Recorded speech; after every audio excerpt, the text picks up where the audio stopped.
삼성전자가 자사주 매입 호재로 반등에 성공하면서 우리 증시도 모처럼 활기를 띠었습니다. 상승 흐름 오늘도 이어질지 전망해 보겠습니다. 이인철 참좋은경제연구소장과 함께합니다. 어서 오십시오. 네, 삼성 얘기부터 해보겠습니다. 자, 5만 원대 주가를 회복한 삼성전자 10조 원 규모의 자사주 매입 발표에 탄력을 받은 모습인데요. 자, 이제 앞으로의 전망이 궁금합니다. 지금 상승세를 탔다고 보십니까? 일단 이 자사주 매입은 이제 단기적으로 이제 이 제적을 통해서 주가 하락을 막겠다라는 겁니다. 네. 지금 삼성전자 개인 투자자만 425만여 명입니다. 평균 올해 매수 단가가 6만 8천 원에서 7만 1천 원 내외예요. 아, 손실 구간이군요. 그렇습니다. 그러다 보니 지난 주말 기준 보통 평균 20에서 30% 넘게 손실을 보고 있다는 겁니다. 그래서 이제 이번 주부터 시작을 해서 1년 동안 10조 원 규모의 자사주를 매입하는데 석 달 동안 3조 원을 매수해서 이제 주식을 장내 매수하고 이걸 소각하겠다라는 거고요. 소각되는 규모가 전체 보통주가 삼성전자가 59억 주예요. 근데 한 5천만 주 남짓이기 때문에 네. 소각되는 주식은 1%. 전체 발행 물량이 1% 선입니다. 어쨌든 지난 주말 장마감 이후에 공시를 했습니다만 당일 7% 넘게 올랐죠. 예. 그리고 어제도 6% 가까이 올라서 일단 56,700원 선을 회복을 했지만 아쉬운 건 뭐냐? 외국인이 하룻밤새 지금 매도세로 돌아섰다는 거예요. 그러니까 지난 금요일에 주말에는. 산 것을 맞습니다. 예. 금요일에는 사실은 장마감 이후에 이사의 결의가 있음에도 불구하고 하루 만에 1,300억 원 순매수였다면 예. 어제는 첫날이었잖아요. 실질적인 자사주 매입 첫날인데도 불구하고 외국인들이 1,600억 원 넘게 삼성전자를 내다 팔았습니다. 더 팔아버렸네요. 맞습니다. 네. 근데 사실 이것에 대한 질문도 좀 드릴 수 있을 것 같은데 그 공시가 금요일 끝나고 나왔잖아요. 그런데 외국인이 그렇게 대량으로 들어왔다라는 게 약간 의심하는 눈초리도 좀 있거든요. 어떻게 맞습니다. 보십니까? 이게 실제로 선행 매매 의혹이 일고 있습니다. 예. 왜냐하면 최근 9월 이후에 외국인 투자자들은 삼성전자를 단 3일만 샀어요. 3일만 샀는데도 그게 수백억, 수십억 원 내외입니다. 네. 근데 뭉칫돈이 들어왔어요. 그것도 이제 이사회가 열려서 그 발표 시점을 장마감 이후에 이제 시장에 영향을 미치지 않게 해서 장마감 이후에도 불구하고 1,300억 원에 달하는 이제 매수 자금이 들어왔고 예. 또 장마감 이후에도 주가가 또 올랐거든요. 시간의 거래에서도. 이러다 보니 선행 매매 의혹이 나오고 있는데 물론 이거는 뭐 금융감독원이나 이제 이 들여다볼 부분이긴 합니다. 네. 하지만 이제 큰 틀에서 보면 개인 투자자는 이제 정보에 굉장히 취약하잖아요. 그러다 보니까 기관이라든가 어쨌든 정보가 좀 새나간 게 아니냐라는 이제 개인 투자자들의 불만이 있습니다. 예. 자, 그렇다면 이 삼성전자의 앞으로의 추가 상승 여력이 남아 있는지가 중요할 것 같은데 왜냐하면 이걸 봐야 지금 조금 전에 말씀해 주신 대로 손실 구간에 있는 개인들이 물을 타기라도 하지 않겠습니까? 맞습니다. 자, 앞으로의 추가 상승 여력 어떻게 보십니까? 앞서서 가장 최근에 삼성전자가 자사주 매입을 했던 게 2017년이에요. 예. 당시 규모는 9조 3천억 원. 이번에는 10조 원이니까 10조 원이 훨씬 더 커 보이죠. 네. 당시에 매입 시점과 소각할 때까지 주가 상승률을 봤더니 10%가 채 안 됩니다. 그런데 그게 시기에 따라 좀 다르서 첫 매입부터 9개월 정도의 상승률을 봤더니 무려 50% 넘게 올랐다라는 겁니다. 예. 그런데 2017년과 지금과 다른 점이 뭐냐? 2017년, 18년에 업황이 좋았습니다. 네. 그래서 삼성전자가 그 업황을 빌미로 해서 사상 최고의 실적을 내놨다면 지금은 이게 업황도 문제지만 네. 삼성 자체의 기술 이제 회복력에 대해서 외국인 투자자뿐 아니라 일반 투자자들도 의구심을 갖고 있다라는 건데요. 예. 따라서 삼성전자의 추가 상승 여력은 두 가지로 꼽아볼 수 있습니다. 수급과 재료 측면인데요. 수급 측면에서 외국인이 반드시 돌아와야 하는데 지난 9월 이후 삼성전자를 외국인 투자자들이 무려 15조 원 넘게 내다 팔았습니다. 예. 자, 그렇다면 의미 있는 귀환이라고 하면 전체 내다 판 주식의 거의 한 20% 수준, 3조 원 가까이 꾸준히 외국인 투자자들이 이제 삼성전자를 매수한다면 네. 외국인 투자자들이 봤을 때 삼성전자가 주가를 바닥을 다지고 있구나, 저점에서 매수하고 있구나라는 시그널을 해석할 수가 있고요. 네. 그리고 재료 측면에서는 역시 인공지능 칩 HBM이 과연 엔비디아의 승인이 날까 여부입니다. 여기 이미 5세대는 이미 이제 날샜습니다. 왜냐하면 예. 5세대 인공지능 칩은 SK 하이닉스, 엔비디아가 먼저 선점을 했기 때문에 네. 삼성의 카드는 뭐냐? 내년 출시 예정인 6세대 HBM의 경쟁력 확보가 변수인데 사실 여기 힌트가 있어요. 어제 3조 원은 석 달 이내 장내 매수를 통해서 전량 소각하겠다. 네. 역으로 해석해 보면 야, 석 달 이내 삼성전자가 내놓을 만한 호재성 뉴스는 많이 없구나. 나머지 7조 원을 이사회 결의를 통해서 투입하겠다라는 건 재원으로 주가를 조금 받쳐보겠다라는 의미이기 때문에 예. 아마 상당히 좀 어려워질 수 있는데 단기적으로 보면 이제 12월 조직 개편이 있거든요. 조직 개편에서 과연 삼성전자가 어떤 전략적 변화를 추구할지 과연 이런 이 차장단 인사회에서 기술진이 얼마나 승진을 할지 관료 조직이 조금은 뒷선으로 빠질지 여부를 좀 지켜봐야 합니다. 예. 그러니까 이제 주가를 부양하겠다라고 하는 의지를 보인 건 좋은데 적어도 3개월 내에는 근본적인 어떤 재료는 나오기 어려운 걸 이제 반증하는 거 아니냐. 네, 이렇게 지금 말씀을 해주신 건데요. 자, 그런데 삼성전자 그리고 삼성전자 관련되어 있는 이렇게 그룹주들은 올랐는데 어제 보니까 또 반도체주 전반적으로는 흐름이 좀 좋지 않더라고요. 이건 왜 그런 겁니까? 맞습니다. 이제 오늘 새벽 뉴욕 증시로까지 이어지는 이제 이벤트인데요. 네. 사실은 지금 전 세계 시가총액 1, 2위를 다투고 있는 게 인공지능 칩 시장에서 엔비디아거든요. 예. 엔비디아의 차기 내년에 내올 이제 블랙웰이라는 신제품이 지금 검사 과정에서 발열이 문제가 생겨서 생산에 차질이 있지 않겠느냐라는 소식이 어제 전해지다 보니까 예. SK 하이닉스의 주가는 3% 넘게 떨어졌습니다.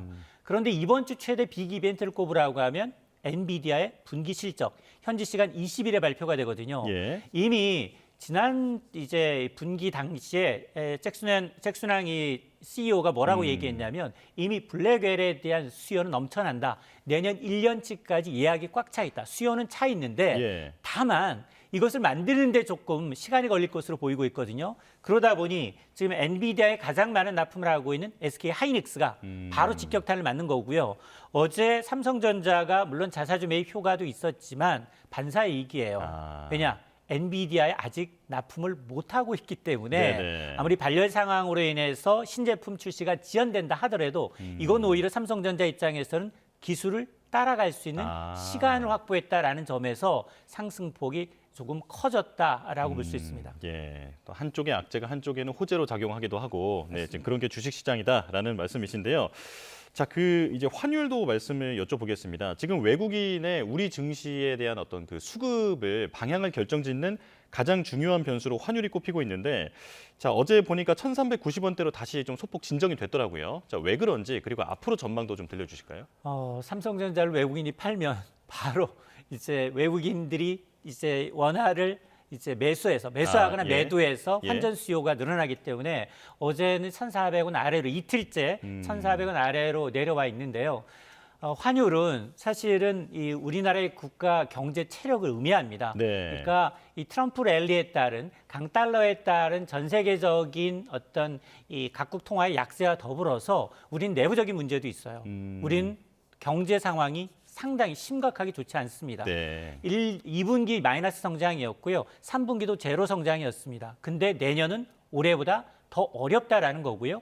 그 어려운 이면에는 트럼프의 이제 보호무역주의로 인해서 우리가 그동안 상반기에 우리 이 성장을 견인해왔던 수출이 트럼프의 어떤 관세 폭탄으로 인해서 올해 수출 증가율의 3분의 1 정도로 축소될 것이다라는 게 국책 연구기관의 분석이거든요. 네. 자, 그러다 보니까 다른 국가의 통화 절하폭보다 원화 가치의 절하폭이 굉장히 커서 그래서 아마 최상목 경제부총리는 1,400원이 뉴노멀 새로운 표준이 될 수도 있다라고 이제 언급을 하고 있는 상황인데요. 예. 이게 환율이 높아지게 되면 일부 뭐 자동차 같은 수출 기업은 좋을 수 있습니다. 가격 경쟁력 측면에서. 그러나 우리는 대부분의 물가를 수입해서 달러를 주고 사와야 되기 때문에 소비자 물가가 불안할 요인으로 작용할 수 있습니다. 예. 자, 이게 미국 대선 이후로 지금까지 투자 시장이 전반적으로 좀 활기를 띠고 있는 상황인데 이제 포모라는 말도 있잖아요. 나만 낙오되면 안 된다라고 하는 공포증 때문에 약간 묻지마 투자에 나서는 사람들도 있는 것 같습니다. 또 최근에 또 조사를 보면은 이제 그동안은 코인 투자에 보수적이었던 5, 60대들도 지금 코인 투자의 좀 활성화가 좀 이제 관측되고 있다고 하는데 이런 현상은 좀 어떻게 보고 계십니까? 요즘 5, 60대 하면 베이비 부모들이에요. 음. 이분 정년 채우고 나가신 분도 있지만 정년 채우지 못하고 나가신 분들이 많아요. 아, 네. 근데 이런 베이비 부모 1세대의 특징이 굉장히 이 IT 기기에 능숙해요. 아, 네. 그러다 보니 국장에서는 사실은 뭐 나의 순이다, 빠져나가는 건 나의 순이다, 여러 네네. 가지 이제 국장에 투자한 개인 투자자들 100개 종목 가운데 98개 종목이 손실을 봤다면 아. 미국장에 투자한 투자자들은 이제 트럼프 랠리 이후에 이제 테슬라까지 상승세로 돌아서다 보니 대부분 수익을 냈습니다. 예. 근데 코인 시장도 마찬가지예요. 국장 피해서 미국 증시 내지는 코인으로 가고 있다는 겁니다. 실제로 60세 이상 시니어층이 이제 코인 시장의 평균 투자 금액을 따져봤더니 가장 이제 그동안 코인 시장을 주도했던 게 20대였거든요. 예. 20대였는데 지금 20대 9배에 달하는 것으로 나타났거든요. 아. 실제로 이제 60대 이상의 이 국내 가상자산 거래소 1, 2위 업비트 빗썸의 계좌 수를 따져봤더니 77만 5천여 계좌인데 1인당 평균 60세 이상이 872만 원을 투자하고 있습니다. 20대가 100만 원이 채 안 돼요. 그러네요. 자, 이런 현상을 어떻게 볼 거냐? 이제 과거처럼 이제 젊은 세대가 이제 정보를 무장해서 이제 코인 시장에 뛰어들었다면 지금 최근에 들어서는 이제 시니어들이 네. 은퇴하고 난 다음에 사실 주식하기에는 굉장히 좀 리스크가 크죠. 네. 그러다 보니까 굉장히 비싼 비트코인 상대적으로 가격 등락폭이 다른 코인에 비해서는 조금 안정적이거든요. 그렇죠. 예. 그러다 보니까 굉장히 값비싼 비트코인과 같은 고인 코인에 지금 남은 이제 노후 자산을 좀 맡기고 있는 것으로 보입니다. 네. 자, 사실 이런 현상이 어느 정도 좀 정상화가 되려면 이제 국내 증시 매력도가 좀 다시 살아나야 되지 않을까 이런 생각도 드는데 이제 코인 얘기를 조금 더 해보겠습니다. 지금 사실 비트코인이 이렇게 급등하면서 다른 코인들 그러니까 알트코인들도 살아난다라고 보고 있는데 제2의 비트코인 같은 이제 다른 코인이 좀 등장할 수 있을지 이건 어떻게 전망하십니까? 아마 지금 그 비트코인의 경우에는 달러 기준 93,000달러, 원화 기준 1억 3천만 원을 찍고 지금 이제 제롬 파월 의장이 금리나 속도 조절하겠다 예. 라면서 트럼프 랠리가 제동이 좀 걸렸어요. 지금 현재 아마 91,000달러 내외 원화 기준 1억 2,600~700만 원대에서 거래가 되고 있거든요. 자, 이 2라운드 이 가상자산 2라운드 랠리의 특징이 뭐냐? 과연 지금처럼 트럼프 랠리를 주도했던 비트코인과 도치코인과 같은 이게 전고점을 돌파한 코인인가 하면 사실 2등 코인이라고 하면 이더리움이에요. 네. 이더리움은 이미 현물 ETF 시장 선물, 현물 다 거래가 되고 있습니다. 그럼에도 불구하고 지금 고점 대비 30~40% 이상 빠진 상황이에요. 그래서 계속해서 비트코인만 나홀로 강세를 갈 건지 아니면 말씀하셨던 것처럼 이른바 알트코인들이 같이 올라가는 형태가 될 것인지고 또 하나 네. 관전 포인트는 뭐냐? 지금 미국의 정규 시장에 편입된 코인은 두 가지입니다. 비트코인과 이더리움. 네. 그러면 제3의 정규 시장 편입 유망한 종목이 뭐냐예요. 네. 그걸 아마 월가에서는 3위 이제 코인으로 솔라나와 리플 가능성을 거론하고 있거든요. 예. 이 솔라나라는 이 코인은 2020년 초고속 트랜지션과 이제 낮은 수수료를 제공하는 이제 블록체인 형태의 거래로서 탈중앙화를 목표로 하고 있습니다. 또 리플은 2012년 만들어졌는데요. 금융기관 간 국제 송금을 빠르게 저렴하게 네. 지원하겠다라는 이 토대로 만들어졌기 때문에 이들 코인들에 대한 관심이 좀 집중이 되고 있는 상황입니다. 네, 리플, 솔라나도 언급해 주셨는데 그래서 최근에 이렇게 급등했다. 네, 이제 그렇게 배경으로 이해하면 될 것 같은데요. 자, 마지막 질문이 될 것 같습니다. 자, 지금 트럼프 랠리의 열기가 어느 정도는 좀 꺾였다라고 하는 분석도 있는데 또 한편에서는 꺾인 게 아니라 그 열기가 다른 쪽으로 이동하고 있는 거다라고 하는 분석도 있거든요. 소장님은 어떻게 보십니까?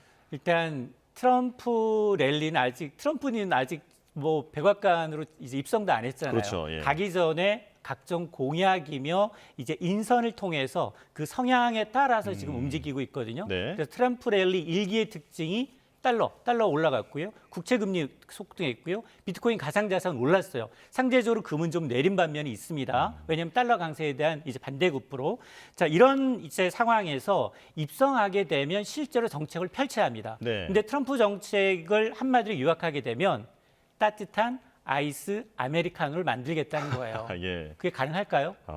미슐랭 3스타가 와도 그건 불가능합니다. 그렇죠. 예. 아니 돈을 풀어서 경기를 부양하겠는데 물가가 안 올라갈 수가 없습니다. 그러면 정책 위반자들은 두 개 중에 물가냐 경기냐 뭘 포기할까요? 물가를 포기합니다. 예. 대부분. 네. 그리고 이 트럼프는 이미 징검다리로 이번 4년만 하면 마지막이에요. 그러니까 내 임기 동안만큼만 물가가 지난번 과거에 미국은 9.1% 40년 만에 최악의 물가를 보였기 때문에 바이든 행정부가 바뀐 거였거든요. 네. 그러니까 물가를 어느 정도 용인하면서도 경기 부양에 돈을 풀어서 법인세를 깎아줌으로 해서 이제 이 물가를 좀 올라가더라도 네. 약간 이제 옹호하는 방식으로 그러다 보니까 이제 제롬 파월 중앙은행장 2020년까지 임기가 이제 보장돼 있기 때문에 네. 상당히 내년부터 금리 인하가 예상보다 더 더뎌질 수 있다. 점도표상 내년의 금리 인하는 당초 4번이지만 네. 지금 추산으로는 2번 정도로 줄어들 수 있다라고 월가에서는 보고 있거든요. 그렇군요. 그런 만큼 아마 제롬 파월 의장과 그리고 이제 이 트럼프 이기행 정부의 아마 이제 기싸움이 상당할 것으로 저는 예상을 하고 있습니다. 예. 자, 이 트럼프 전 대통령의 공약이 서로 충돌한다라는 얘기를 많이 들어왔는데 이제 시장에서는 지금 실현 가능성이 좀 높아 보이는 쪽으로 지금 심리가 좀 이동하고 있다 이렇게 이해하면 될 것 같습니다. 자, 이인철 참 좋은 경제 연구소장과 함께했습니다. 고맙습니다.